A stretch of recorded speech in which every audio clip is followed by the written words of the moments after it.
On a tous vu sur les réseaux des tas de conseils pour passer Noël sans Covid, donc question, est-ce que ceux qui reviennent le plus souvent sont efficaces? Alors d'abord, celui qu'on a le plus entendu ces derniers jours, c'est l'idée de s'auto-confiner. Alors ça peut marcher, mais ça dépend comment c'est fait. Si vous avez raté les derniers jours de cours, comme l'a suggéré le Premier ministre, ou si vous avez télétravaillé chez vous et en même temps que vous êtes sorti acheter les derniers cadeaux, vous avez retrouvé des amis au centre commercial, là c'est totalement inefficace. Le principe de l'autoconfinement, c'est vraiment de ne pas sortir du tout pendant au moins une semaine.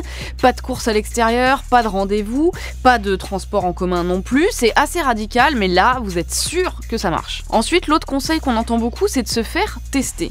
Alors ça peut être rassurant pour vos proches, mais il faut vraiment avoir fait le test la veille et entre-temps ne pas être sorti, n'avoir vu vraiment personne, sachant que ça ne doit pas vous empêcher de respecter les gestes barrières, le lavage des mains, la distance entre les convives, etc. Parce que le test, il ne vaut que pour le moment où vous le faites, donc c'est pas mal, mais c'est quand même pas suffisant.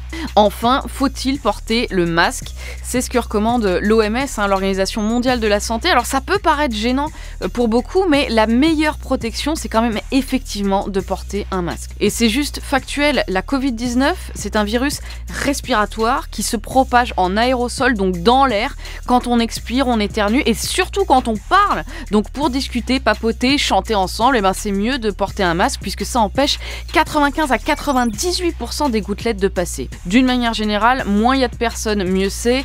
Plus la pièce est aérée, mieux c'est. De nombreuses études montrent comment le virus se propage dans une pièce fermée et par exemple, selon l'institut allemand Max Planck, si on reste 6 heures dans le salon et que l'un des invités a le virus, on a 50% de chances de l'attraper.